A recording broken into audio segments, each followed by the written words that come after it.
It's time.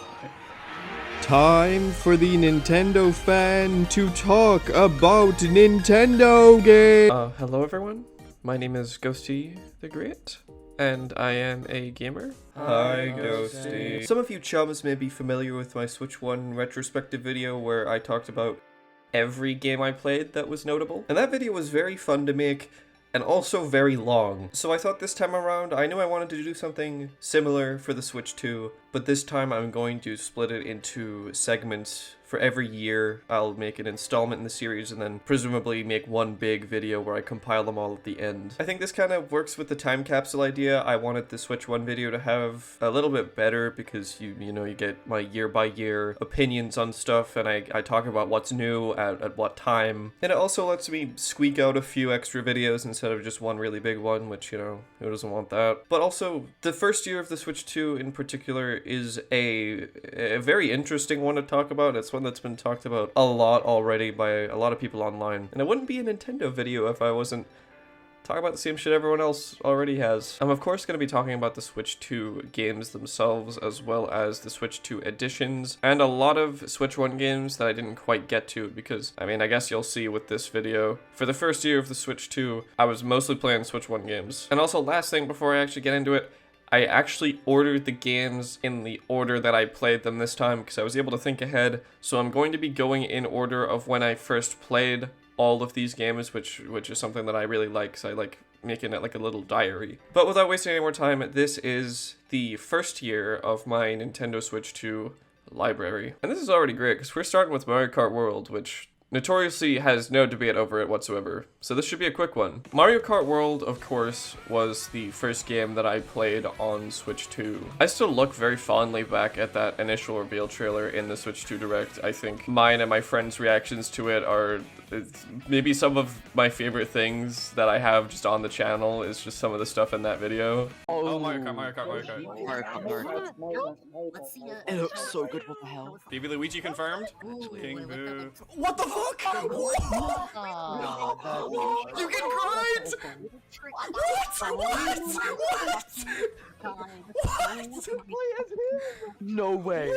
And it's so weird looking in hindsight at like a game like Mario Kart 8, which we all thought was like an incredibly beautiful game, which in a lot of ways it is. But seeing specifically the models in Mario Kart World for the first time and how expressive they were and like the new art style, Mario Kart 8 kind of looks like shit to me now. I obviously still love Mario Kart 8, but this game and everything that it was going to be from the art style to the soundtrack and obviously to the gameplay that they were showing off, it was looking incredible. Mario Kart 8, I feel, was like the first big push Nintendo made to making Mario Kart actually live up to like this event game that it was, this game that everyone played. It had like the big band, and it, for the time, for a Wii U game in like 2014, it looked fucking crazy good. And then they went so much further with this game, making it this huge expansive thing. You have the open world, the free roam obviously, and you have all of these characters and a bunch of weird Mario characters that kind of feels like a culmination of a lot of elements of the Mario universe, and with the art style change being more reflective of like the original 2D style as well, similar to Mario Wonder, I guess. And then there was stuff like the crazy movement that they revealed during that initial trailer as well that made everyone lose their shit. And all of this while coming off the back of Mario Kart 8 Deluxe / Mario Kart 8, which has been the newest Mario Kart game for over 10 years at that point. And it was just so crazy to see the next Mario Kart game in general, but also the next Mario Kart game being as ambitious as it was. And at that point in time we would have genuinely taken anything, because like I said, over 10 years is a crazy long time. But the excitement surrounding this game was unmatched. It was a really fun period of time, and seeing them play it like on the treehouse, figuring out what kind of tracks were in the game, it was all just super fun. And as for the game itself, there's a lot to get through. I didn't have my own Switch 2 until a few months after its launch, so my first experience with the console was using my sister's, actually. The first thing I did was I dicked around in the menu for a little bit because I'm a freak and I like hearing all the new sounds that they put in. But then I opened Mario Kart World, I went into free roam, and immediately tried to find Toad Factory. And I was kind of just playing around in free roam for quite a while, actually. And I mean, a lot of that was also just to like try out the new controllers and stuff and just use this new console, this new shiny thing. And I had a blast doing it. I think Mario Kart World is an incredible launch title, and it's the perfect way to just kind of play around with this new system. And I mean, I guess one thing I'll say now, because it gets a lot of flack, is that I think the open world free roam mode is completely fine. I wasn't really expecting it to be as grand as I think some people were, because I wasn't really disappointed when it came out. I thought like the P-switches and stuff were fine. Obviously it had its own issues, like you couldn't see what stuff you had on the map and shit like that, some of which they patched later. But to me, the free roam mode was just really fun for just driving around. I just really liked just going wherever I wanted, especially when the game had first come out, when I was less familiar with the map, just driving to different places and going down all of the roads and just going wherever I wanted. It's obviously not something I'm like jonesing to do every day of my life, but I think free roam is perfectly fine for just kind of like chilling out. I never really saw it as like this big staple of the game, especially because on the title screen it's not even labeled as its own mode. It's kind of just like a bonus thing you can do. But I can see why people were disappointed with it, because it was kind of a big point when they were advertising the game that you have this whole open world that you can explore, and I guess it's not really that impressive. But I personally wasn't looking at this wanting it to be like a Breath of the Wild kind of thing or anything, so I wasn't really that disappointed with it. I still had fun. And then of course there is the main game. You have your races and your knockout tours, and I will say some of this I think is incredible, some of it I think is kind of dog shit in some ways. I do think it makes Grand Prix a lot more interesting, having the intermission segments where you have to drive to the next course, and I think that core idea is really cool, and I think it's something that shakes up the Mario Kart formula in a way that I think is really fun, especially in the context of having it be in this huge open world. But obviously its implementation in online especially, I think is incredibly flawed. I think it genuinely does just make the game less fun, and I also feel like even a year after this game has come out, I'm unfamiliar with a lot of the tracks simply because you only do one lap on them. I mean, I understand for the pacing reasons you don't want a race to go on for too long. I just think it kind of sucks though, because a lot of the tracks are quite good. And it sucks considering the fact that Knockout Tour is kind of, its whole gimmick is that you're going between stages. And I think Knockout Tour does it perfectly. I think it's a really interesting and fun mode. So having it kind of tacked on to Grand Prix as well, and in online matches having it literally forced onto you as well, with no real way to disable it, kind of sucks. Speaking of online, I feel like with Mario Kart World, I mean, especially if they do DLC later down the line, which I think is genuinely inevitable with certain stuff being missing in the game. Where is he? But also, since it is the first year of this console's life, not many of my friends actually like own it, and especially since price is much more of a consideration with this console and this game, it's kind of just a select few of us that actually have it. So even though I literally own this game and have put a decent amount of hours into it, it still kind of feels like I'm waiting for a reason to play it, because we used to play Mario Kart 8 all the time. We would have an event in our Discord server where we get a bunch of people in to play Mario Kart in online rooms, and we aren't doing that anymore because I think 3 of us own this game. But for what there is now, I think this is one of the best looking Mario games ever. I am so incredibly in love with all of these character models, and so many characters got such an insane glow up. I think one that I love especially is Bowser Jr., who I played a lot. There's just something about him that's so much more appealing in this game. And like that applies to so many other characters as well. Like I feel like Toad and Toadette are way more adorable here as well. And not even just the characters, but the vehicles are so much more animated with like a squash and stretch kind of thing whenever you're doing like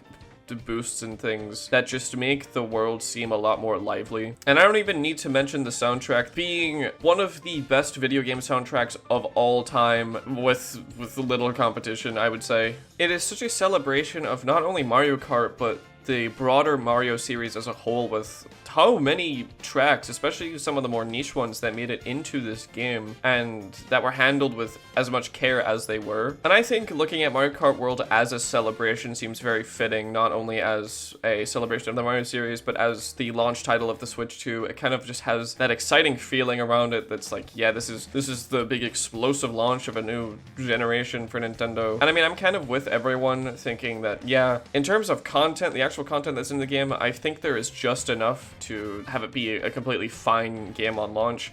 But I do think this game probably needs DLC right about now. But as the first Switch 2 game and as the first new Mario Kart in a long time, I was just so happy to be playing it. I think as a game itself, it's pretty good. I do wish there was a little bit more to it. I think inevitably there will be. For a game like this, I think they're going to update it for a long time down the road. They recently just added ANTONBLAST just in a patch. I don't know why they did that, but this is a game that I think I might cover again in this series later down the line with like a part 2, talking about it from a future perspective, because obviously right now I'm talking about it within the lens, within the scope of the first year, where there haven't been many substantial updates, and I do think there will be some. So for now, I think it's an incredible launch game, and I had a lot of fun with it, and I can't wait to someday play it with more than 2 people. Next on the list is yet another big hitter, is Donkey Kong Bananza. This is a game that I've talked about already in its own video. I'm pretty sure this is one of the first times that I uploaded a video just out of immediate instinct. I played through the whole game and immediately was just like, yeah, I need to make a video on that. I need people to hear what I have to say about it, and I need to talk about it, because I probably keep the segment short because I will probably be repeating what I say in that near 30-minute video, but it is in my top 5 favorite games of all time, so that should say enough. Bananza is just one of those very special games that I feel like I played at the perfect time. And I'm literally just thinking about right now how weird it is for me to consider a Donkey Kong game to be one of my favorites ever made, because Donkey Kong, when I was a kid, because Donkey Kong is kind of weird where he's his own thing, his own series, but he's also like a Mario spin-off in quotes. Like they're very closely intertwined. And as a kid, I always thought that Donkey Kong was just a Mario character. I didn't really know much about his history. I knew there was kind of something there, but not enough to be like, yeah, it's Mario, he's just a Mario guy. And I never really played any of those games. Most of Donkey Kong that I knew about was whenever I played the first Donkey Kong game I ever played, which was Returns on 3DS. And I really liked that game, but I thought it was just like a random, like, oh, he's just now getting games. I had no idea about the Country series. And I didn't play any other Donkey Kong games until I think I played a little bit of the first Country game on SNES on the Switch. Never ended up beating it, and then it took until I got this for me to be like, to really care about the Donkey Kong lineage. I had pretty surface level knowledge of Donkey Kong during the Switch generation because Tropical Freeze, which is a game I do want to get to eventually, not on this list right now, at least spoilers, I knew that that was the last game he had gotten, and I think it was 9 years they went between that game and Bananza. It was like the Mario Kart World thing, where there was just this huge gap and people were waiting to see what they were gonna do with Donkey Kong. And to me, this kind of has that Mario Kart World feel of like kind of a celebration and more of like a triumph for the Donkey Kong series, because I feel like they were definitely working off the idea that the expectations for the final game announcement was gonna be a Mario thing, and they kind of lead you in with that assumption. They show like the 3D environments, all the colorful locales, and you start to think this is going to be the 3D Mario. They're going to show Mario any second now, and then he punches through the wall and shows up with his new design, and it's just like this big like, huh? And I think that was so impactful seeing this. Mario.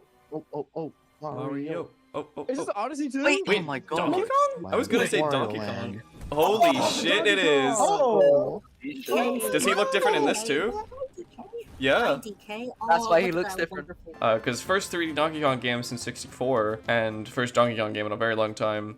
And to see him get like unveiled like that was super cool. And I was immediately very interested in this game. It was the main thing I was excited for the Switch 2 at the time. And it was, I suppose, an early birthday present from my sister, who got me the physical edition, thank God, because I really love the key art and the box art for this game. I think it's incredible. And it was just like that good point where I didn't really have anything else going on at the time, and I just sat down for like a week and just blitzed through the game and put in like genuinely like hours every day just playing this game. And it is so full of love for the character Donkey Kong and the entire series. For someone who was a little bit less familiar with Donkey Kong, at least before I had played this, I think it did a really good job of like showing the appeal of Donkey Kong and showing like all of the character that's there, and obviously the redesign is a big component in that. I think the redesign is incredible in this game. And this game, just from start to finish, from every corner of the game, like the gameplay, the characters, the art style, the soundtrack, everything that goes on in this game is genuinely near perfection. I think my only criticism of this game at the time, and still now, is the fact that it's kind of unoptimized very randomly throughout the game. There's just random moments where it'll lag, notably during the final boss. I think when I made my video about Donkey Kong Bonanza, I was working under the assumption that, hey, that's gonna get patched in like 2 weeks. This game is almost a year old and it's still in the game, so I don't really know what's going on there. It's also gotten DLC in that time, and they haven't updated it to fix that. And as Yusa says, the Game Awards are, seeing it get nominated for that, it was just so deserving. I think this game, give this game 5 years, give this game 10 years, I'm gonna be looking back at this and I'm gonna cry. I think this is, if you were going to get a Nintendo Switch 2, this would be the one game that I think you absolutely should play. Obviously, if you're more multiplayer focused, like a Mario Kart would be more suited, but I think for just an experience to really get you into the Switch 2 as a console, I think this game is a genuine must play if you own it. It's a game that I can already tell I'm gonna replay just over and over. I've already done another replay of this game since I first completed it. And like, I could keep this Glaze train going, but I guess I'll stop now to get onto some more unique experiences that I haven't spoken about before. But this game is one of the best games I've ever played, and it really made me appreciate video games as a whole whenever it came out. Whenever I finished playing through it, I was like, this is everything a video game should be. This is so just unbelievably fun, first and foremost. I think it's an incredible revival of the DK series, and I think it pays homage to it in the perfect way. And I'm very excited to see the next Donkey Kong game. Next up is a game that I hold very close to my heart for a much different reason. Super Mario 3D World plus Bowser's Fury is a game that I do not own. And there was yet again another video on my channel where me and Hret play through the entire normal game on Switch 2 Game Share. And although the footage is from his end, you can see a couple moments of my plight as I have to tackle the Game Share quality, just overall, the quality of the entire experience. And because I experienced the game in such an unorthodox fashion where every 5 minutes the game would go into 144p and I would have to do precision platforming with that, I think I strangely enjoyed the game more than I would have if it was just normal online multiplayer. It's such a weird experience, and I think the 3D World video on the channel is just such a stupid video, and it kind of encapsulates the whole feeling perfectly. 3D World is always a game that I had wanted to play on the Wii U but never got around to playing, and I wanted to play the Switch re-release as well at some point, but I didn't really have a reason to, because who was I going to play multiplayer 3D World with at the time? But Game Share gave us the perfect opportunity to do so, and it was very fun. 3D World is genuinely just like one of those incredible multiplayer games where I feel like you could just get a bunch of friends together and just blast through the game if you really wanted to. It's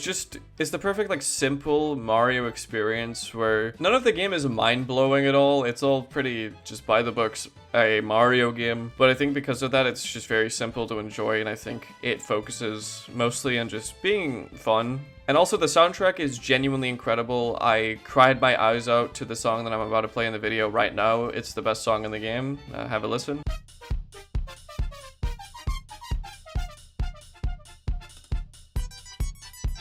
I don't really have that much to say about 3D World as a game because I experienced it in such a particular fashion that I think I kind of missed out on a lot of the visual aspect of the game, but I had an incredibly fun time playing through it, and I would play it again in a heartbeat. It's just a fun time. Now, I debated including these considering the fact that they are part of the Nintendo Classic series, and I didn't include that in my Switch 1 video, but I think with GameCube games, they are a lot more substantial, at least to me, that I want to include them in this list. And since I'm starting alongside the GameCube's beginnings on Switch 2, it'll be kind of easier to track which games I am playing and which games I feel are worth talking about. I'm not going to talk about every single one of them by any means, only the ones that I think I should mention, and one of those, of course, is Wind Waker. Since I played the Wind Waker HD on Wii U, I said that it was my favorite game of all time. And objectively, there are probably games that I have played now that I could say are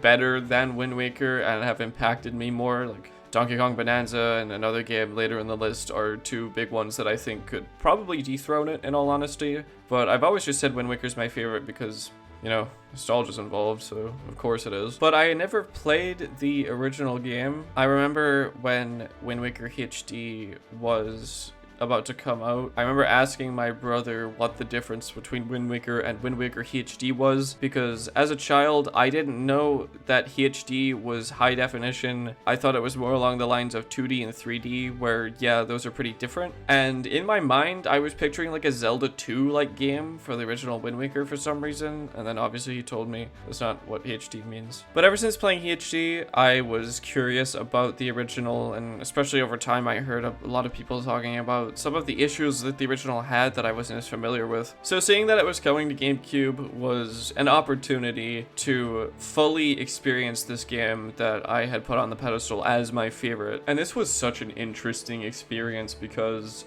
I both understood why people might not like this game, and I also kind of just re-experienced one of my favorite experiences that I haven't had in like over 10 years. The structure of Wind Waker is so unbelievable with just how all over the place it is, and you can't really deny that, even as someone who enjoyed Wind Waker the first time I played through it. Obviously I didn't quite recognize it and articulate it in my head as a kid, but there's so many just gaps in this game where there's supposed to be dungeons that they just don't have, where there's supposed to be things that are longer or shorter. The Triforce quest obviously is one of the biggest complaints that people have about the original version of the game, and I got to experience that myself. I didn't think it was the worst by any means, but I do understand that it's kind of a slog, especially considering there is no Swift Sail in this version of the game as well, which is pretty bad. And like I was saying, there's just like a whole temple missing in the early stages of the game, like very obviously. I'm pretty sure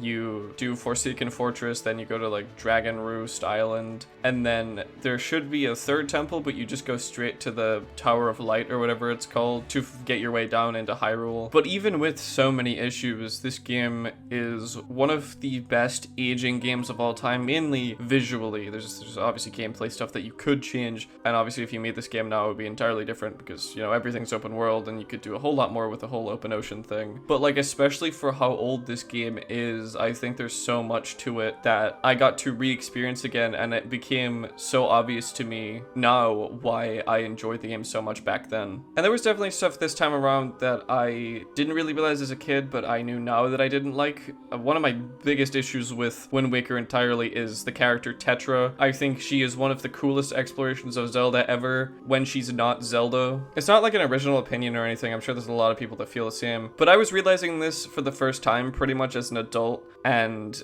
it kind of broke my heart because I always have loved Tetra. I think she's a really cool character, but she just kind of gets removed from the game in like the middle bit, and into the second half she's just gone because she's Zelda now, and because it's Zelda, she basically completely changes character and is just her and just kind of doesn't do anything for the rest of the game until the final fight. But then on the complete opposite side of that spectrum was Ganondorf, who I kind of just wish was in this game more. Obviously I talked about Ganondorf before. I made a video of his Tears of the Kingdom incarnation, and I used the Wind Waker stuff as a reference point, but actually seeing him in the game for the first time, just playing the game and seeing this character made me like actually emotional, especially the scene at the end.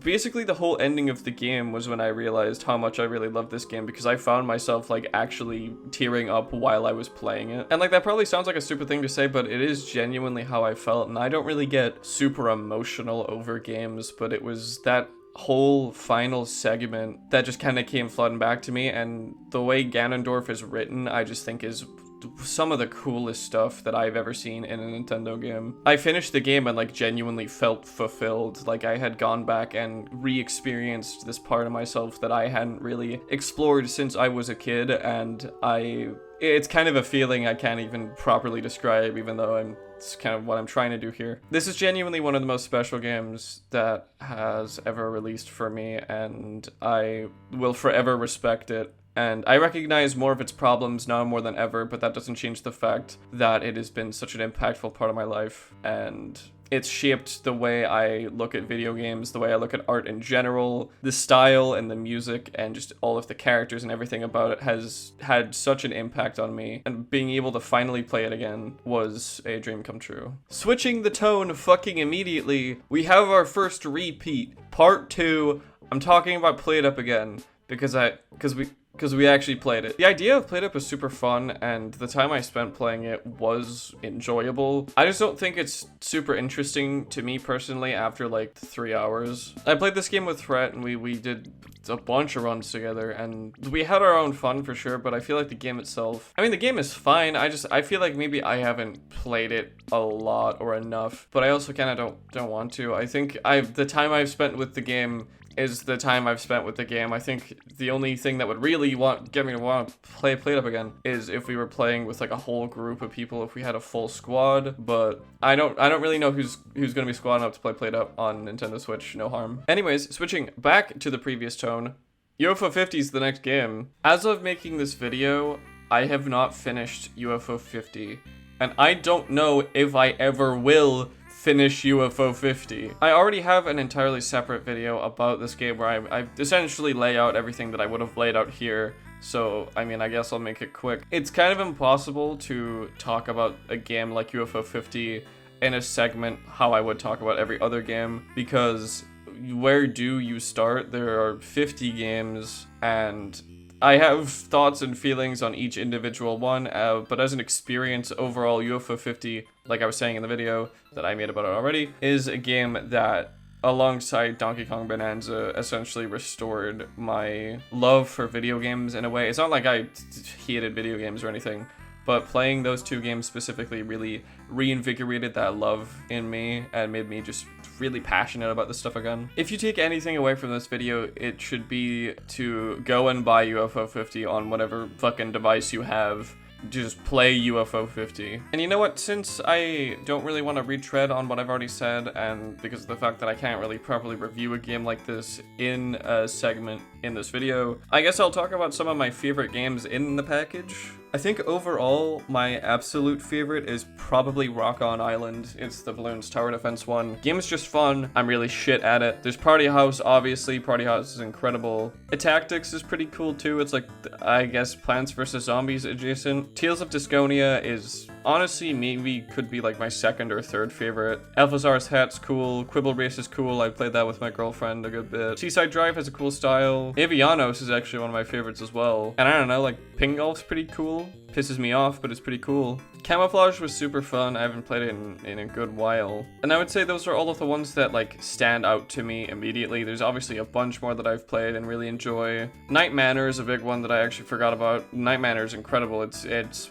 basically its own game. But if you wanted to know the games that I liked specifically in UFO 50, there's a few of them. This game is in contention for my favorite game of all time. It's honestly really hard to tell because I think it's had a more recent impact on me than something like Wind Waker, but Wind Waker was just so formative to where I can't really decide between the two. But yeah, if you want to hear more, I'll link my UFO 50 video, I guess you can go check it out if you want to. Next up is another GameCube one, this time being Chibi-Robo. GameCube being on NSO now is life-changing because I get to play so many games that I had seen videos on growing up, like Chibi-Robo, because Chibi-Robo was always a series that I had heard about. I always saw footage of the original GameCube game, but never really knew what it was because, you know, Chibi-Robo games are pretty few and far between. But yeah, because of NSO, I was finally able to try it out. I will say I did not get very far. I probably played the game for literally an hour. But even though I played it for a short amount of time, I can recognize why people hold Chibi-Robo in such high regard. It has an incredible style, and it's just a very unique idea for a game to play as like the small robot in the house setting. And it also just has like fun humor. I really like the way that the characters talk. It feels very Animal Animal Crossing in that way. It's a game that I've been meaning to get back to because I kind of just stopped playing it because I got busy at the time and then never ended up going back to it, rather than being because of the game itself. And I did have fun in the time that I played it. So I mean, who knows, I might give like a full update on this in one of the other episodes. But for right now, it's a game that I can see the appeal of very much now that I've played it for myself, and I think it's honestly probably a pretty fun game. And following that, we have our first Switch 2 edition that I'll be talking about, being Kirby and the Forgotten Land, Nintendo Switch 2 edition. Oh, sorry. Kirby and the Forgotten Land, Nintendo Switch 2 edition, plus Star-Crossed World. That's what we're talking about. The original Forgotten Land is a game that I hold in very high regard for the Switch. It's probably one of my favorite games on the Switch 1. It's just a good Kirby game, especially as Kirby's first actual 3D game. It is just an incredibly designed game and is super fun, and this Switch 2 edition, when it was announced in the Nintendo Switch 2 Direct, this was the one I was by far most excited for out of the ones that they showed. Wait, no, they're adding more to the game. I will be there. You'll be able to enjoy an additional I will literally be there. Because there was the promise of more story content, and that was enough for me. I still think the idea of Switch 2 editions basically acting like DLC in some cases is a really cool idea and an awesome way to get people to upgrade from a Switch 1 version to the Switch 2 edition, because you'll get more content for the game that you're already interested in. But I mean, I've already talked about Switch 2 editions, again, another video that I made that I will link, where it's super inconsistent as to what they are actually adding. You have things like this where you get some substantial story stuff, you get a decent amount of game here, but then you have stuff like Mario Party Jamboree where you get a bunch of camera controlled minigame stuff, mouse controlled stuff. Who fucking cares? And then you have Mario Wonder, which is predominantly a multiplayer thing with some single player stuff tacked on. But especially then, when we didn't really have any Switch 2 edition stuff to go off of other than like the Breath of the Wild, Tears of the Kingdom ones, this was super exciting and I was more than ready to play it. And the period this came out at was such a fucking dry period. I think the only other thing that came out was like Chibi-Robo, like I already mentioned before in the last segment, and Dragon Drive, which came out on my fucking birthday. I'm sorry to any Dragon Drive fans, it is not in this list. But on to Forgotten Land, the Switch 2 upgrades are obviously just good. It's just good to have this game better, and it's gonna be really great whenever I inevitably end up replaying this game having that optimization. But I was mostly interested in the Star-Crossed World thing, which when I finished playing it, I sat there and I said to myself, that was completely okay. It's literally just more Forgotten Land. There are genuinely a lot of cool gameplay elements in the levels, and a lot of the music I think is genuinely great. I think if the Arrival Mall theme kind of just goes crazy, and the visuals, the crystal like effects and stuff all look really good, and the levels were fun. I just sort of felt like we had kind of done this before with the post game that's already in the game is kind of already remixes of all the worlds. This is kind of that too, although I suppose there's more of them because you get, I think it was 2 levels per world got remixed, which I thought was really cool. But I think because I didn't really know what scale to expect with a Switch 2 edition at the time, I expected it to be more of a big deal, especially the story aspect. It's kind of tacked on in a way. It's kind of the only way they could have done it, where they have this new area off on the side of the map. You go there, you get your exposition, then you go through all of the remix levels, and then you come back to the old area to do like maybe 60 seconds of a unique stage. And then there's just randomly lore of the final boss of the original game having like a sibling that is just like the same but stronger, which I mean, I guess it was kind of a cool fight, but it was also a rehash of the final boss in the normal game, and the lore kind of just felt sort of tacked on, but I don't know, maybe that was just me. But do keep in mind that's me kind of grasping at straws for negatives to say, because I think Kirby and the Forgotten Land overall, especially with the things that this Switch 2 edition adds, is just an objectively incredible game. I think it's a near perfect at what it wants to do, and I've already sung its praises a lot in my Switch 1 version of this series, but I do think it kind of made me consider Switch 2 edition pricing, and it made me think a little bit about what are we actually doing here. I mean, there's plenty of people that would say that this was worth the value, and I'm not saying that it wasn't necessarily. I think objectively the price that it's at for the content you get is probably fair enough, but to me I thought there was going to be something a little bit more substantial to it, to where the price price was just a little bit high for me, but it has definitely affected how I see Switch 2 editions, which is something that I'm obviously still considering and still thinking about going into the future of the Switch 2 generation. But enough talking about that. Kirby and the Forgotten Land, Nintendo Switch 2 edition, plus Dark Crossworld is still incredible, and it's a lot of fun, and I'm really glad that I have the improved performance for when I get to replay the game, because the base game is still really good, and I think the additions are good. I just kind of was hoping for a little bit more substance, I guess. But that's not to say the stuff here is bad. I'm talking about the next game, whatever. This one's kind of a strange throwaway inclusion, but it's a game that has been talked about a lot, especially in comparison to Mario Kart World. I played the Sonic Racing Crossworlds demo and like the test fire thing. They had 2 different ones. And my history with Sonic Racing is kind of weird because obviously I am a big Sonic fan. I really enjoy Sonic. But I've only ever played one Sonic Racing game. It was Sega All-Stars Racing on the Wii. I don't really know what the game was called. I think it might have literally just been called that. And the only thing I remember about that game is seeing a bunch of characters that I didn't recognize because it was Sonic and Sega, so there was a bunch of different characters. There was like Jet Set Radio stuff, there was like Knights, everything, all of that. And Sonic Racing Crossworlds was looking pretty promising. It looked decently fun, and I liked some of the stuff I was seeing about it. Like throwing in the Babylon Rogues again and letting you use the extreme gear, and I like DLC editions like Tangle and Whisper. And when I played the demo, I was satisfied decently.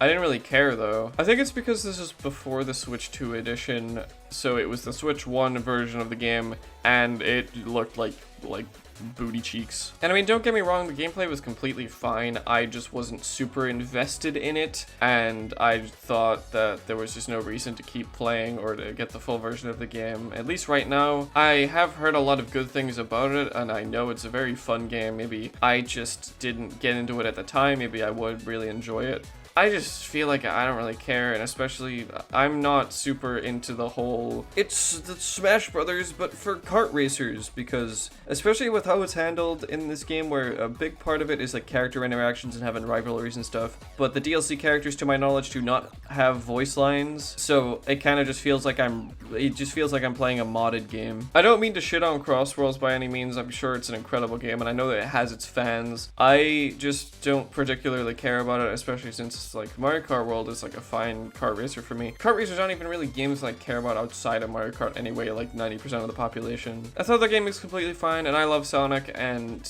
this game has its fans, and I don't mean to fucking be a party pooper.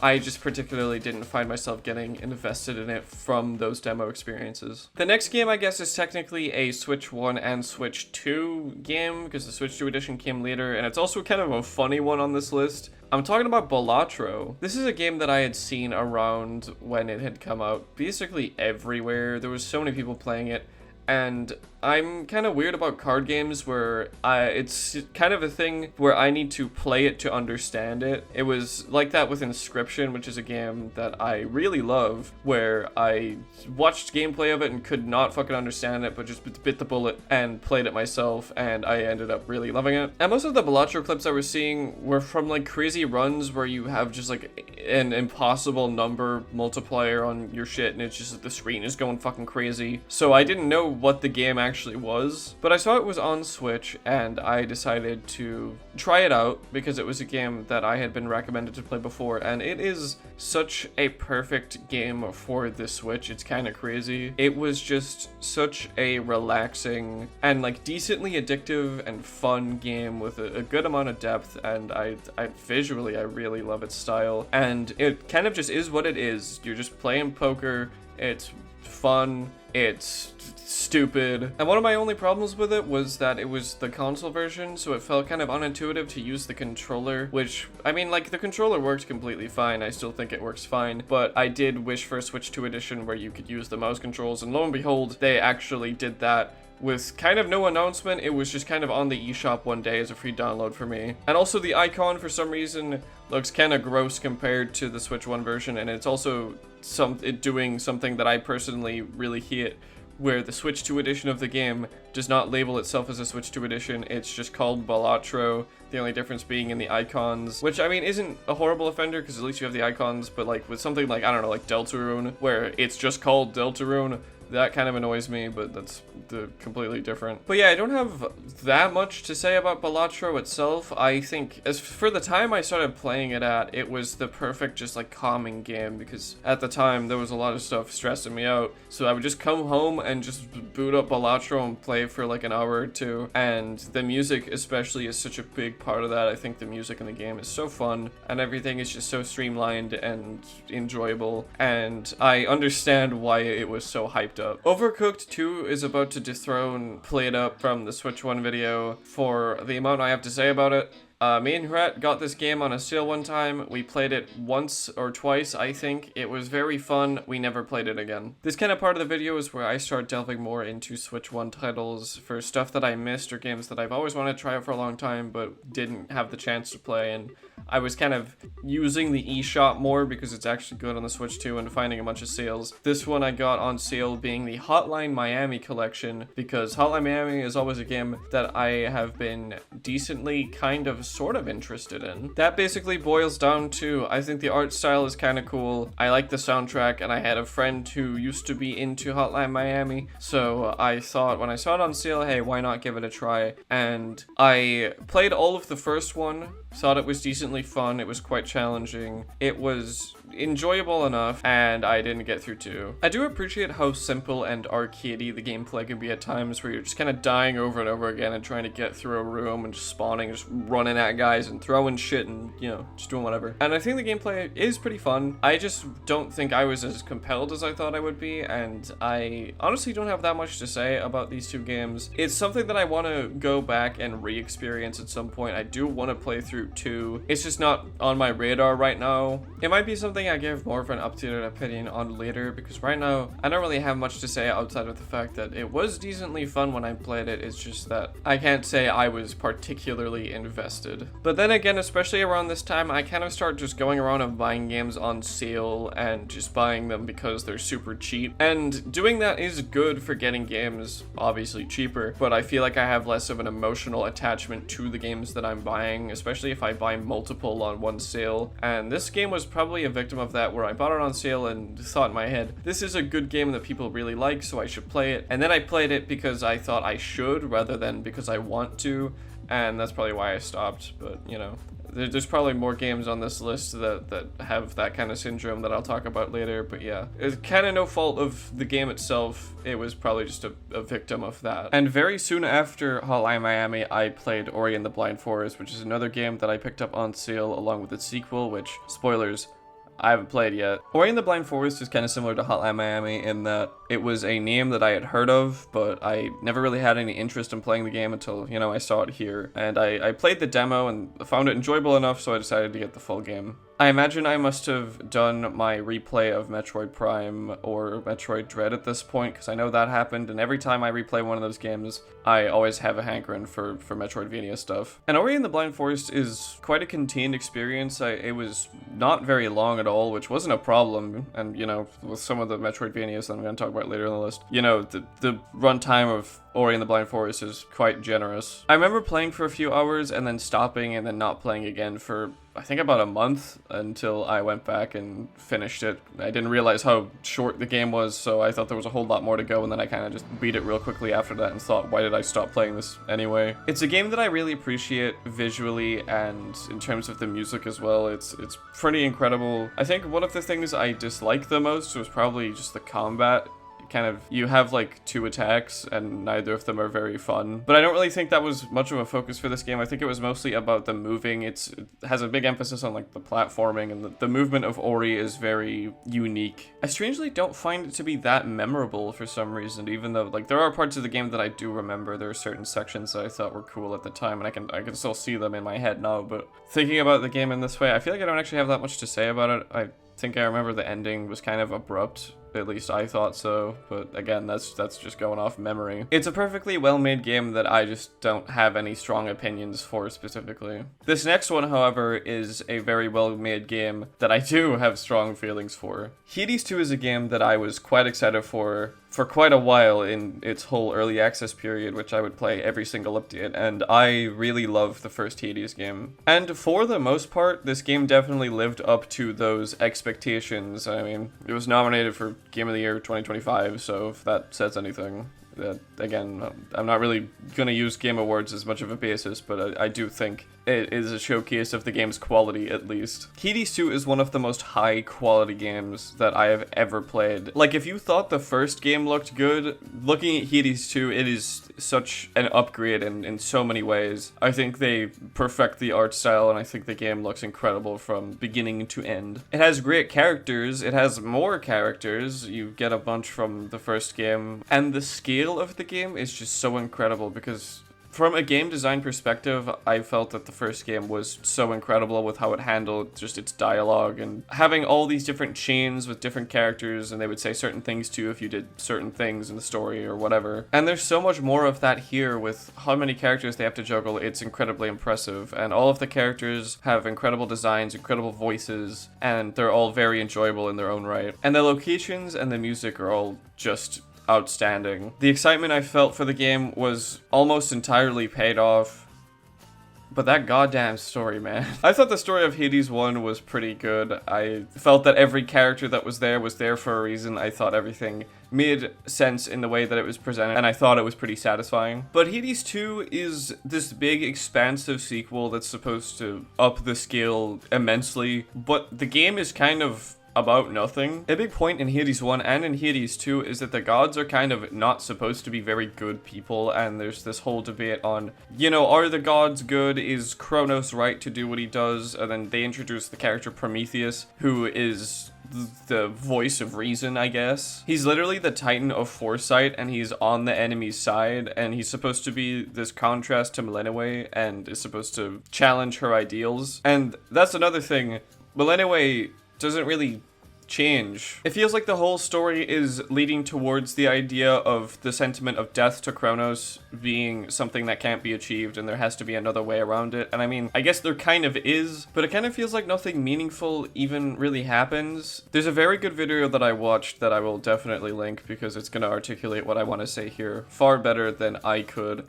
But it talks about the story of Hades 2 being like a conservative narrative while looking at certain characters, which it is undeniably true, and I know there's a bunch of other videos about it too that I've seen. There was one about like Prometheus specifically. And I mean, as a game, I think Hades 2 is really good. As a sequel, I think it's questionable. It's still incredible, and I would recommend it to people who would be interested in the genre, and anyone who liked Hades 1 is going to love Hades 2. It's just that the kind of wasted potential of the story kind of makes me upset when I think about it, and it's the first thing that comes to mind when I think of Hades 2. But I was definitely playing Hades 2 a lot for a good few months there because the gameplay is incredible, it's quite addicting, and it's still a great game. I just kind of has that little shit stain on it too at the same time. I can definitely tell based on this list that we're getting close to October because the next few are horror games were scary. You can tell I really mean that because Luigi's Mansion is one of them. But before I get ahead of myself, the next game on the list is Inside. Inside is a game that I watched Jacksepticeye play when it was first coming out, and I didn't think about it again until I watched him play Little Nightmares, in which he compares the two. And I absolutely loved Little Nightmares, so I wanted to dive into this experience because, again, like Hotline Miami and Ori and the Blind Forest, there were two names that I had heard of, but I had never really seen much about myself, so I wanted to experience it for myself. And this is unfortunately another one that I don't have much to say about. I thought the presentation of it was really cool, and I thought there were certain set pieces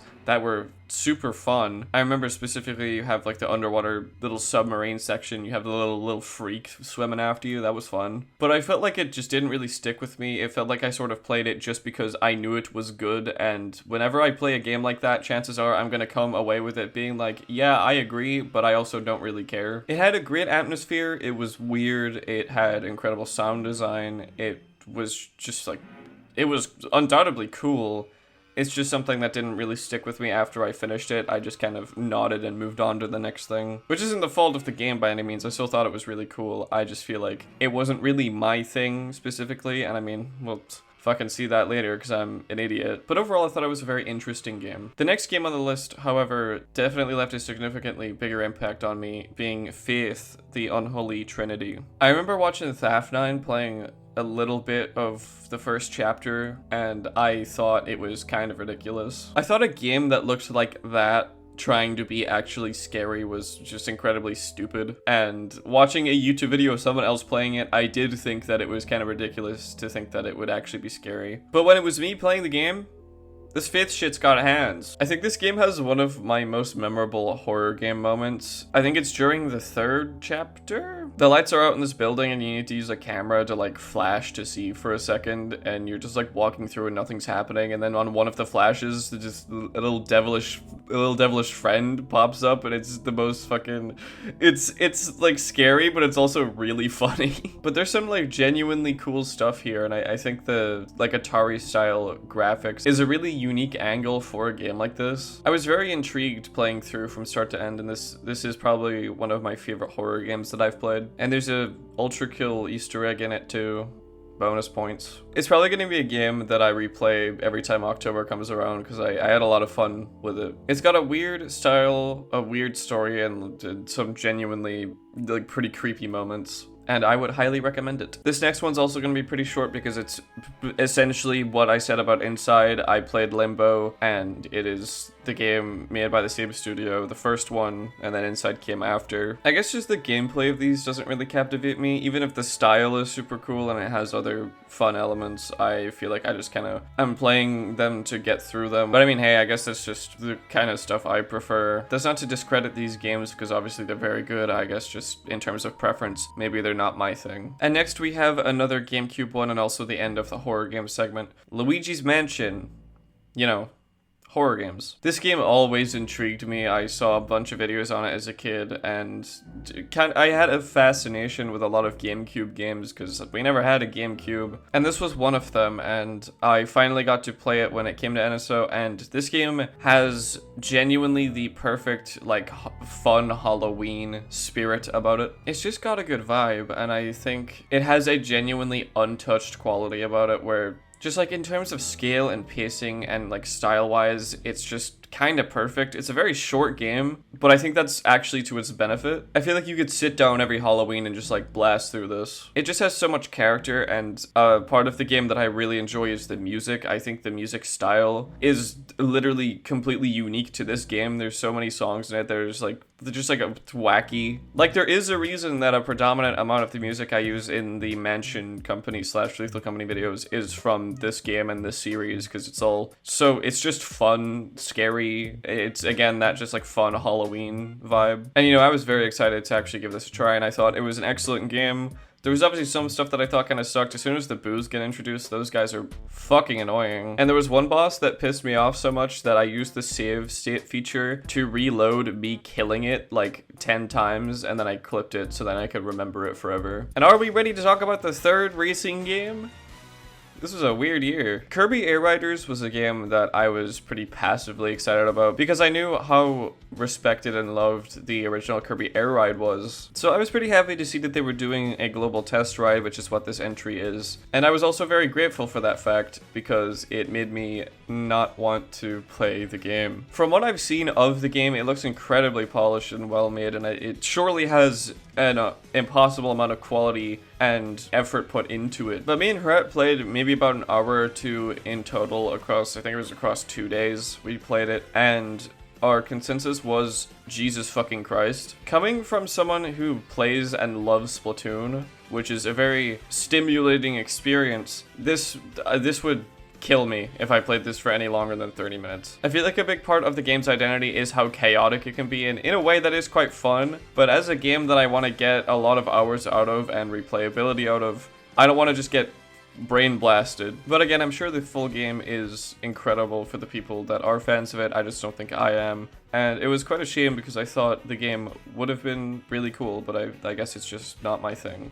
I also think the logo is shit, but that has no relevance. Kind of on an unfortunate streak here in the list. A lot of games that I kind of just don't really care about, and this one actually hit pretty hard because it looked really interesting and unique, and it ended up being kind of just fine, was a game called Morsels. This is such a weird game for me because I did not know it existed until I just saw it on the eShop, and I scrolled through the screenshots and like stuff on the eShop page, said this looks incredible, and I found out it was a roguelike, and I basically just bought it there and then. And I thought the gimmick of having different little guys that you could control that have different movesets was super fun. And then I beat the game on my second run. I think I played the game for maybe a total of 3 or 4 hours before it felt like I had literally experienced everything the game had to offer. And I was looking for something that I could kind of play more endlessly, I suppose. Like Enter the Gungeon, which is one of my favorite games of all time. I have poured hundreds of hours into that game across Switch and PC. But this one kind of just didn't stick with me, and I think it's really unfortunate because visually and the soundtrack as well, I'm remembering, was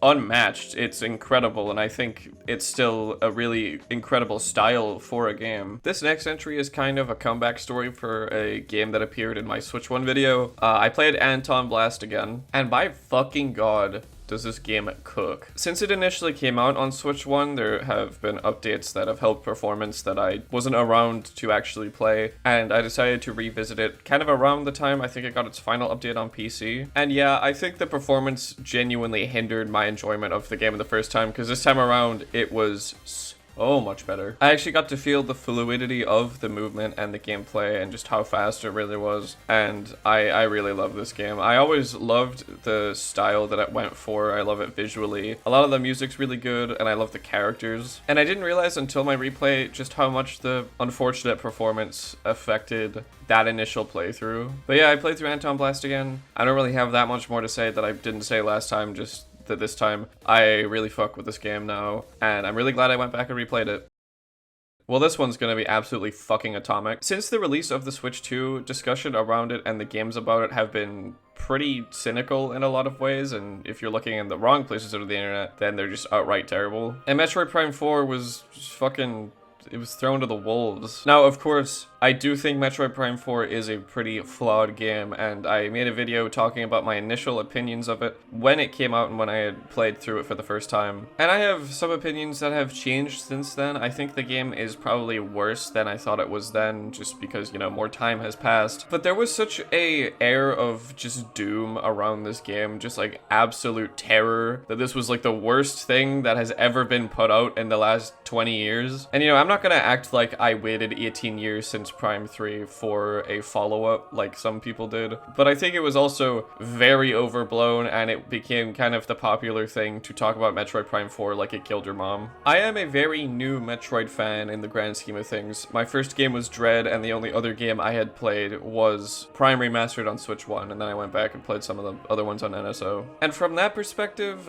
I just thought it was a fine, albeit unfocused game. And I do lament it in some ways because it could have been so much more, but it was just bogged down by a really long dev time and having literally every single cook on planet Earth in the kitchen. It's clear that development on this game was very rough and was very long, and it definitely comes through in the gameplay. There's some stuff that's just like underbaked. There's areas that are just boring. The green energy quest at the end of the game is honestly maybe one of the biggest failures I've seen in a game, where you have to fucking throw on a podcast in the background just to get through it. But there's also a lot here that I think is great. First and foremost, of course, the visuals. The game looks and sounds amazing. A lot of the music is incredible as well, and some of the set pieces are awesome. Something I see a lot of people talk shit about is Samus's characterization in this game, which is something that I actually thought was pretty good. There's an incredible video talking about Samus's movements and the fact that she doesn't speak in the game, and analyzing that in a way that actually respects her character, and I think I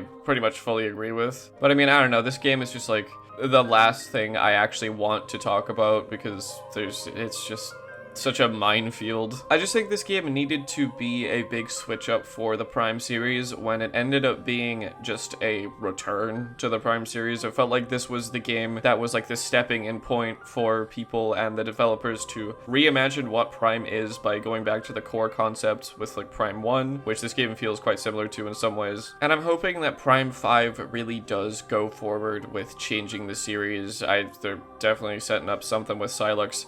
At least I would fucking hope. It's very unfortunate that the game had to come out in the state that it came out in, but I still thought, in the end, it was completely fine. The next game I played, and also I think the first game I played in 2026, was A Short Hike. As the title would imply, this will be a rather short one. It was just a fun little game to play for a few hours when I was kind of just not really doing anything. I really like the visual style for the game. I think it's really fun, and I love how all of the characters look. It feels like a very earnest game where it's, I mean, not super emotionally moving or anything, but I think it's just kind of like genuine, if that makes sense. It's just written in a way where I can like see the person who made it. And there's plenty of stuff to do around the mountain trail that you can definitely spend a few hours at. And it just feels like a fun little small game that I very much enjoyed when I played it. Following my replay of ANTONBLAST, next on the list is Pizza Tower. This is a game that I had always intended on getting to at some point, but didn't end up doing until, I guess, January. I think it was right after A Short Hike. But this game is just like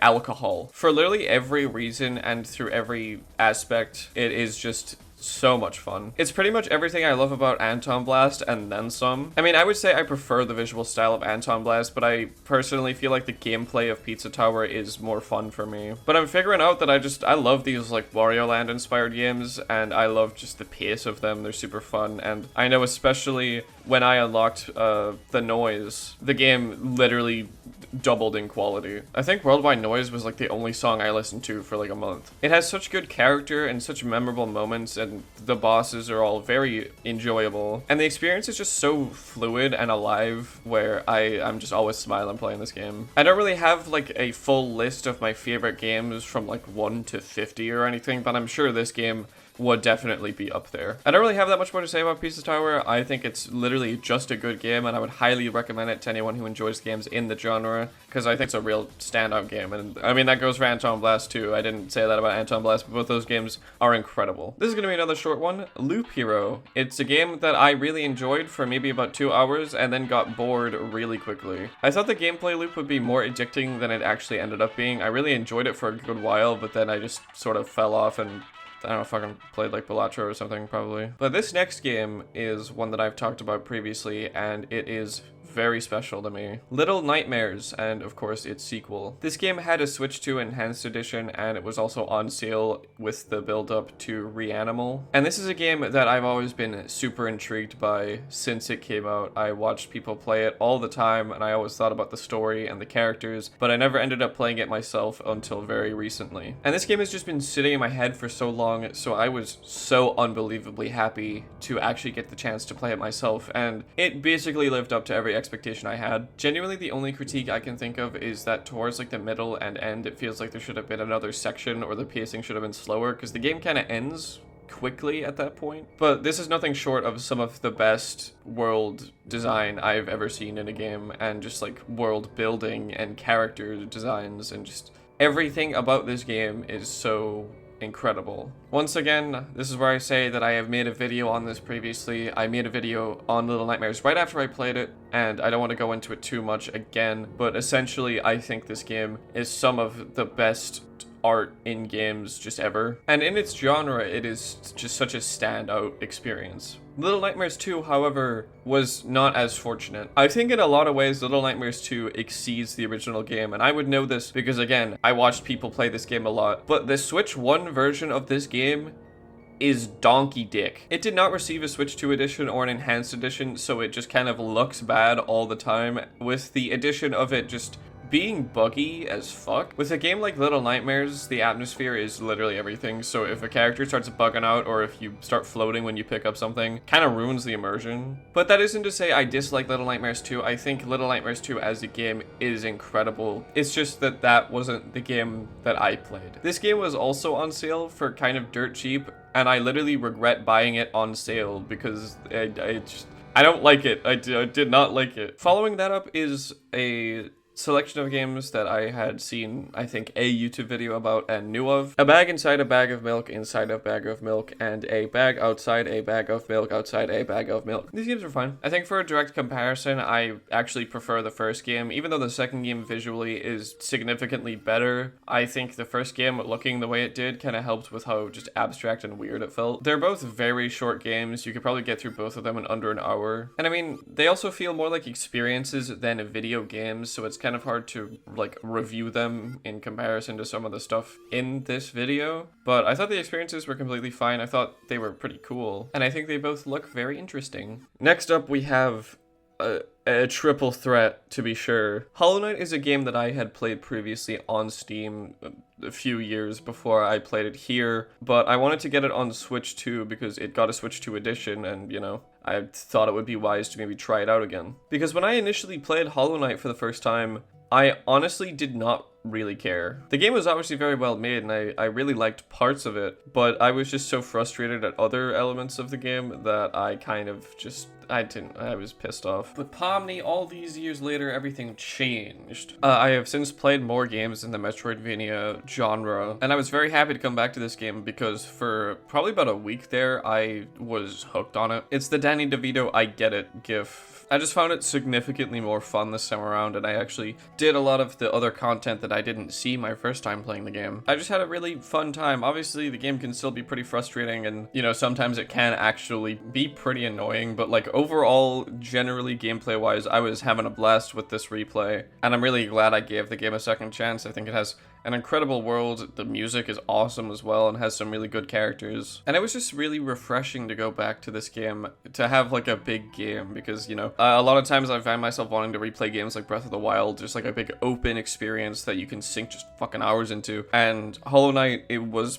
kind of that for me for like a good week there. And because of this, obviously, I decided to get Silksong as well, which is a game that I didn't get on launch. And I kind of regret to say that I'm at the start of the exact same arc I had with Hollow Knight, where I kind of don't really like it. It's kind of like some of the other games in this list where I don't really care about them personally, but I can recognize that they're well made. Silksong is an incredibly made game, but instead of me not really caring about it personally, it is just a game that's designed to kind of waste your time sometimes. I think the game is kind of hell-bent on being harder than the first game by just having it be just randomly hard for no reason sometimes. And there are some moments that I thought was pretty cool. I played the game for about 10 hours before I decided to stop playing it, and I mean, I might go back to it in the future. I'm hoping it's like the first game where I don't like it at first and then I come back later and replay it and actually really enjoy it. But for that first playthrough of it, I say playthrough as if I played the whole game, but that first experience with it, there was a lot of stuff that I thought was cool, and it's a way polished Hollow Knight. It's even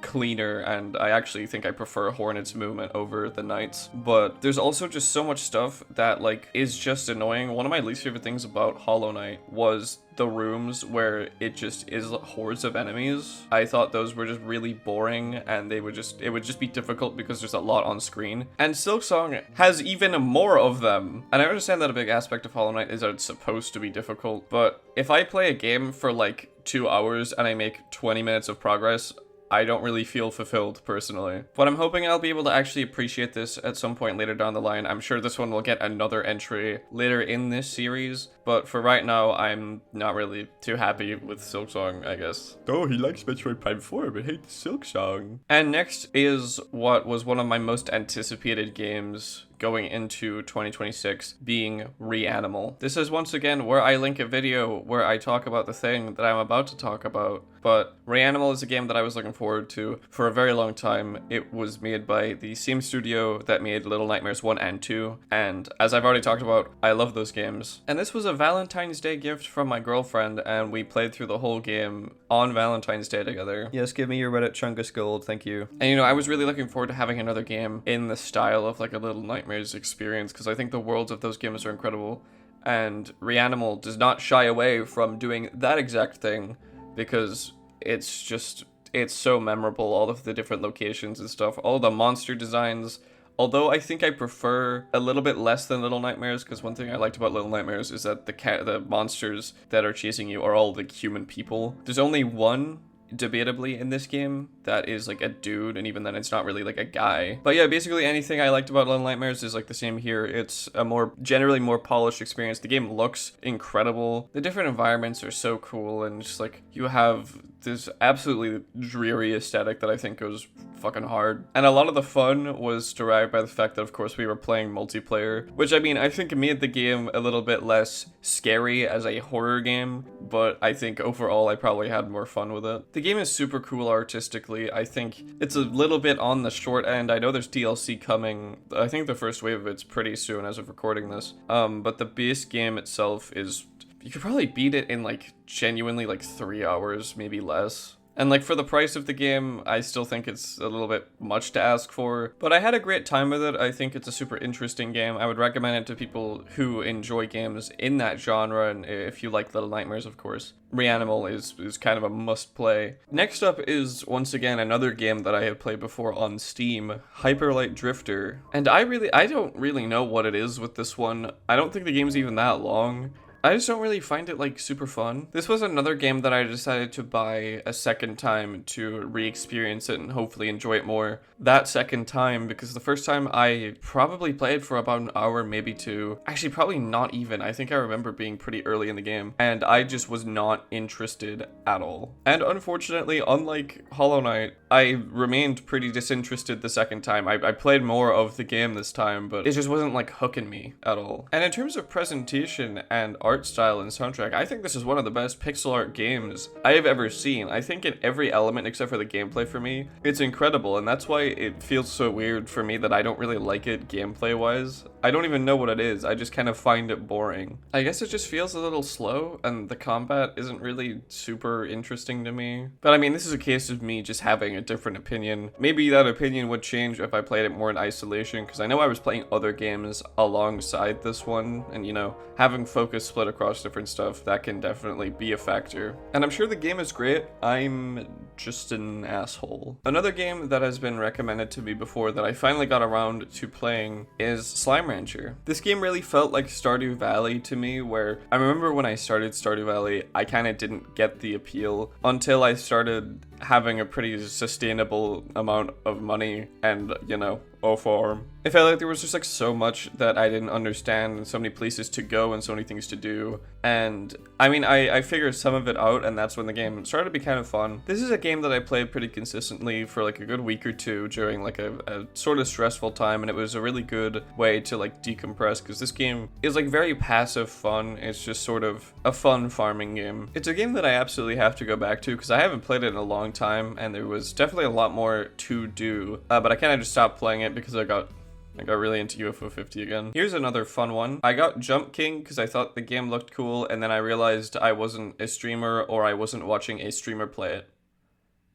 I played it for 20 minutes. Another game that I had seen around the Switch during the Switch one time that I decided to get here because it was on a sale was SteamWorld Dig. This was kind of similar to Slime Rancher, where this is just like kind of a small, casual, fun experience that I can just kind of play for a few minutes and have some fun. It's a very short game, and gameplay wise it isn't anything that'll blow you away, but I think its presentation and just, you know, the character behind it, and just, you know, it's polished as well. I think it's a pretty fine game. I feel like the art style kind of reminds me of a sort of like 2000s like web game sort of deal. I don't really know why. I don't really have a lot of things to say about this one, but I did enjoy it. Next on the list is one of the best and worst announcements anyone has ever made ever. Pokemon Fire Red and Leaf Green, in my case being Leaf Green. The port of this game being most notable for being a little bit too expensive for what it was a very awesome couple of days to be on the internet. In the end, I am glad that they decided to preserve these games because they're notoriously hard to come by for the fucking Game Boy Advance. And I don't think these versions of Gen 1 have ever been re-released for some reason when the original is on your fucking toaster. Which is crazy because Pokemon Red and Green are, bad. Our family grew up playing Pokemon. My first Pokemon game was Diamond, I'm pretty sure. And there was this just generation of games before me that I didn't know about that my brother would tell me of, like the Game Boy Advance ones, like Pokemon Ruby and Sapphire, and of course Pokemon Fire Red and Leaf Green. And I always wondered why we never had those games, and it was always my mission to get them because I saw gameplay of them online and thought they were super fun. And I always loved how the Game Boy Advance Pokemon games looked. And you know, it actually felt pretty fulfilling to finally be able to play it all these years later, this game that I had always heard of but I'd never really seen or had myself. As for the game itself, It was fine. I think this is actually the first time I've ever beaten Gen 1, and I thought it was super cool. I think it was really fun to go back to an old Pokemon game. I guess it is kind of a shame that it's fully just a GBA ROM just on the Switch. There's no new bells and whistles or anything. No like emulator benefits like with NSO. It is literally just the game on your Switch. But you know, I had a pretty fun time, and the game is actually very difficult, which was like the first time I'd struggled at a Pokemon game for a minute. But you know, me and Glump, the Bulbasaur, we started our journey, and it was a beautiful journey indeed. And boys, we're back. It's another game share entry. This game was, however, not nearly as gored as Mario 3D World was, because it's fucking 51 worldwide games. Very rarely will the scuff of game share affect board games. This was a game that I strangely wanted for a long time, just for myself. I think it was because of the Scott Stash 51 worldwide games series where they play a whole year of all of the games, and I thought that was a super fun idea. But yeah, it was me and Harat just banging out some of the classics, like Ludo.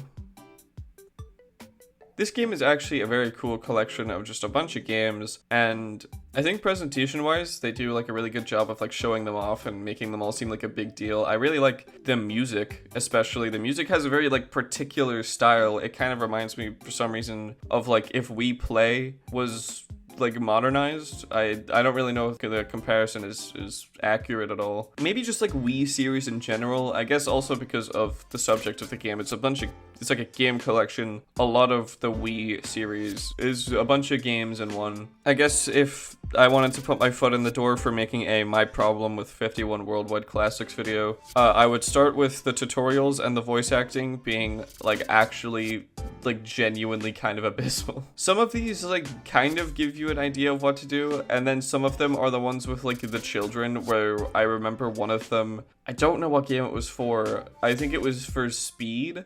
They just shout at each other, and then it lets you play the game. So I don't really know what was going on there. But this was a solid time, and I think it's actually a really good game to have game share, and it actually convinced me to pick up my own copy of it so we could play more of the games. And you know, I would say it's a pretty good collection. There's some that are in here that are like kind of questionable, but I think overall 51 games, there's gonna be some in here that you like. Next is a entry that kind of breaks my heart a little bit.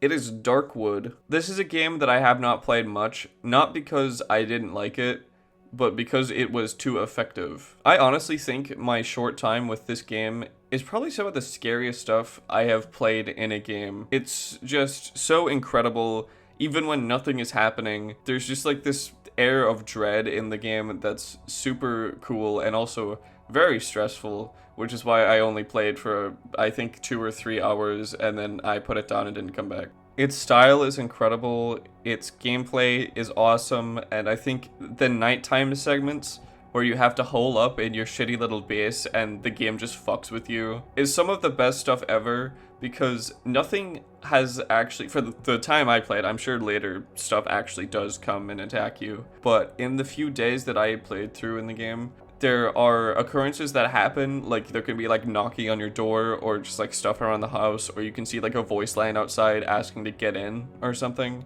And these things are so scary that you don't even think about the fact that nothing is actually directly happening to you. It's literally just the game fucking with you. The tension during these moments are so good, and I do really want to come back to this game eventually. It's just that, again, I found it so stressful to play that I kind of wasn't having fun, even though I recognized that the game was super cool and it was fucking working on me for sure. But yeah, hopefully I'll have another entry later in the series for this game, and if I don't, it's because I am a bitch. I got 2 games on a sale for literally dirt cheap. One of them I actually cared about, and the other one I thought stylistically looked cool.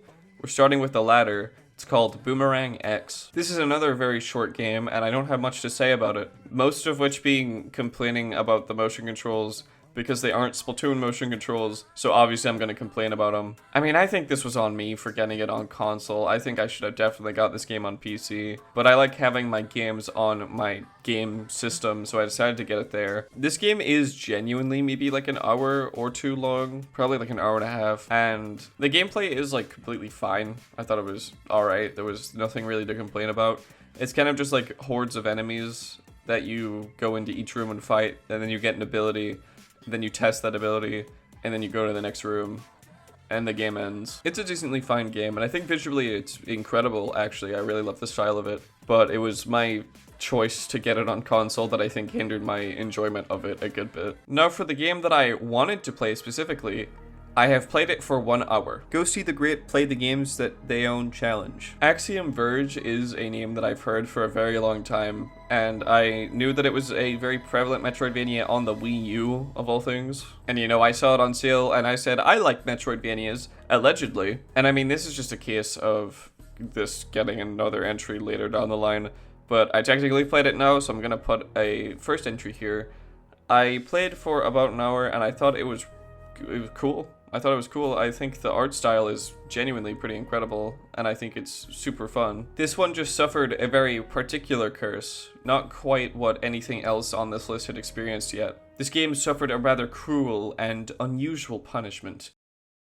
I played it the week Tomodachi Life came out. Tomodachi Life Living the Dream might end up being one of my favorite games ever. I was in love with the 3DS release of the game, but I never expected the series to ever return. And seeing that trailer in that Nintendo Direct, like the one that was before the Switch 2 one, that was very unreal. I guess Tomodachi Life is kind of a hard game to talk about in this way because it's a life sim that's been out for like a month. But man, I think they honestly perfected the just stupid bullshit that can happen in this series. With allowing the characters to be outside as well as the crazy amount of customization, I think this game is like crack. And I mean, like in terms of content, I guess a big problem I have with the game is how much you're just seeing the same shit over and over again. Like it's genuinely kind of ridiculous. But like this has to be one of the most like earnestly funny games I've ever played just because of what it allows you to do. And I have such a strange amount of respect for them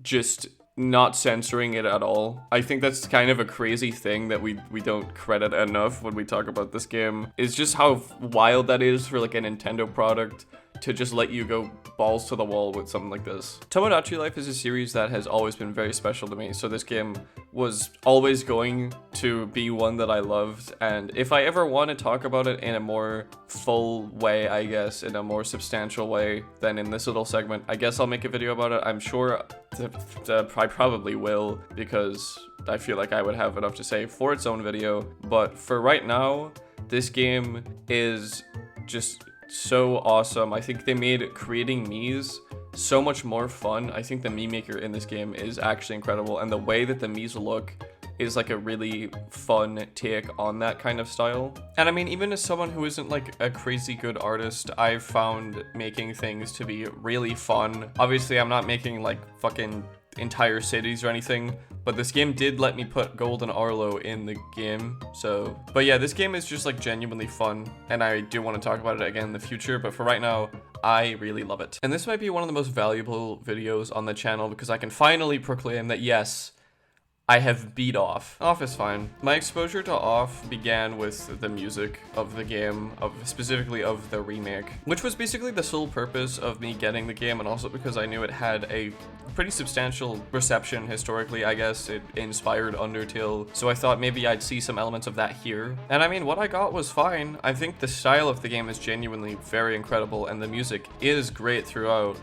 The game kind of sucks though. I mean, it's a very old game by now, and there's so many games that are similar to it that have kind of explored the things that it's explored in a more thorough and interesting way. Not to say that Off as a piece of art isn't valuable anymore. I think it's cool that I did experience it, and to look back at a game from this time, I just think that I would have enjoyed it a lot more if I played it when I came out and not in 2026. Anyways, good Christ, we have an absolute stacked back end here. The next game on the list is literally Resident Evil 4. This is obviously one of those games that I had always heard of as being one of the best games ever, and I didn't get to it until recently because I've been exposed to Resident Evil stuff because of Resident Evil 9 coming out and watching people play that. And I had heard a lot about this game and seen a lot of stuff, obviously Leon cutscene compilations, and I really understand why people adore this game as much as they do, because it is incredible. I think the gameplay loop of this game is just super fun, and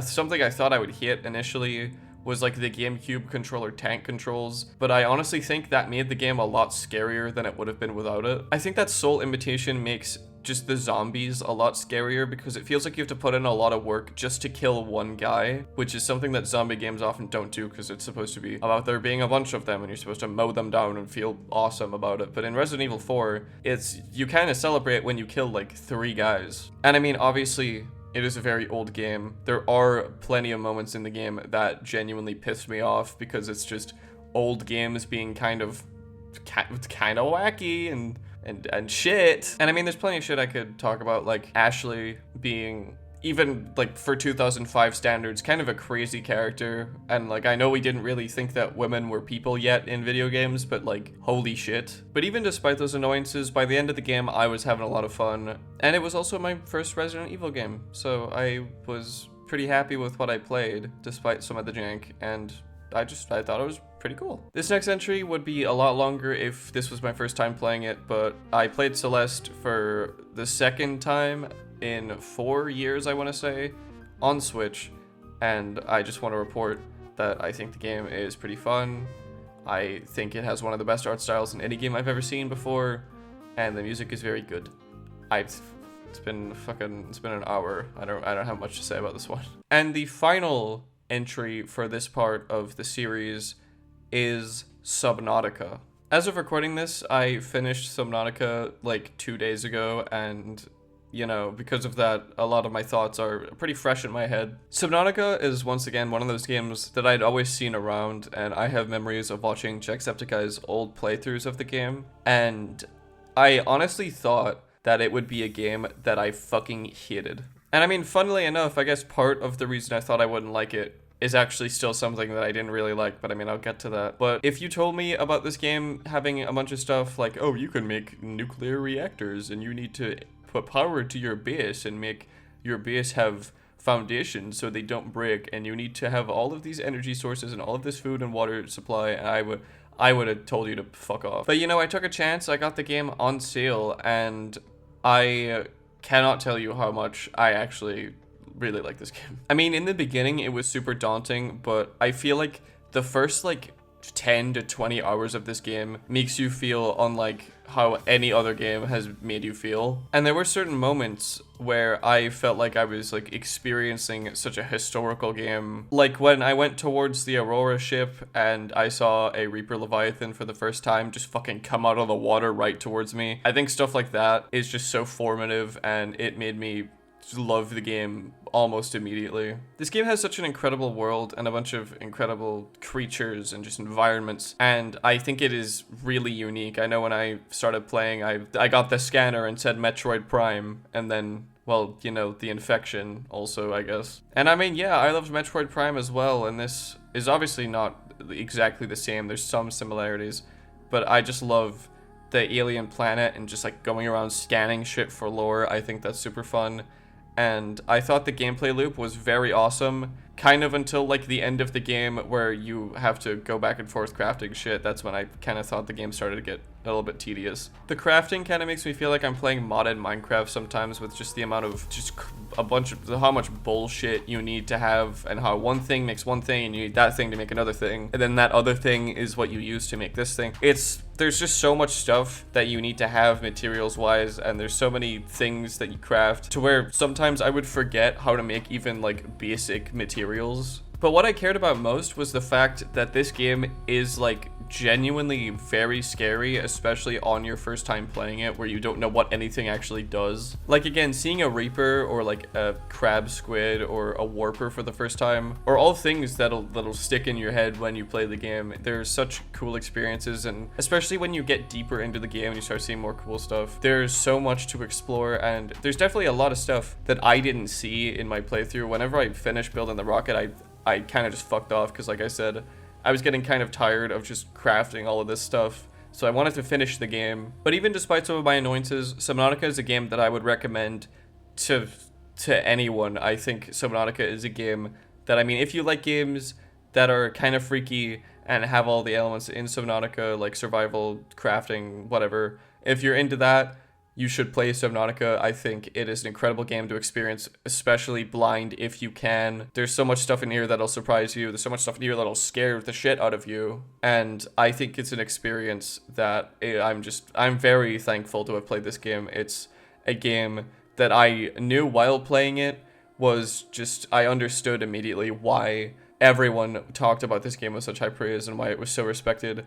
And I'm now one of those people that know about it, and I'm very excited for Subnautica 2 to come to Switch 2 at some point, I assume. It's in early access right now, but that'll be very fun when it happens. And that is my whole first year catalog for the Switch 2. I played a lot of games, a lot of them being going back to Switch 1 stuff that I was interested in before but hadn't really played yet. And I think overall, a lot of these games are genuinely incredible. I think this list has a lot of good stuff in it. And thank you for watching. I hope you enjoyed listening to me talk about a bunch of games for an hour 30 minutes, and oh boy did I love recording it. In all seriousness, I do love doing stuff like this. I love just talking about the games that I like, and I like cataloging this, especially now that I'm doing a series instead of just one video. So I have a bunch of like reference points for like this is this year, this is the next year, and I get to see maybe how my tastes change, how my attitudes to certain games change, and I think it's going to be very fun as the series progresses. I'm excited to see year 2. I already know my Splatoon Raiders entry is going to be very long,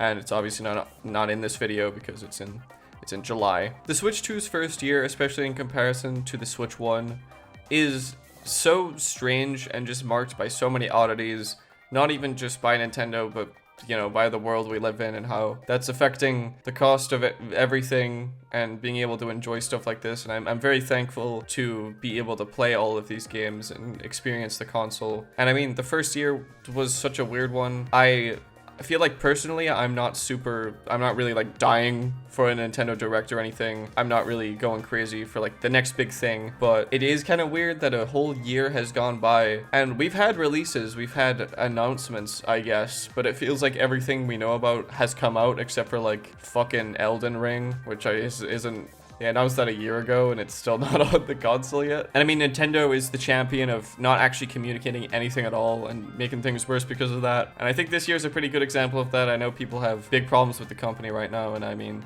I think they're all very justified. And I mean, I hope they announce something like soon, because it's been half of 2026 and I'm trying to think of what came out that's Switch 2 exclusive. Yoshi and the Mysterious Book. But yeah, seriously, if you made it this far, thank you for watching, and I'll see you next year for more video games. Haha, I love gaming. I love gaming. Nintendo, I love gaming. Nintendo.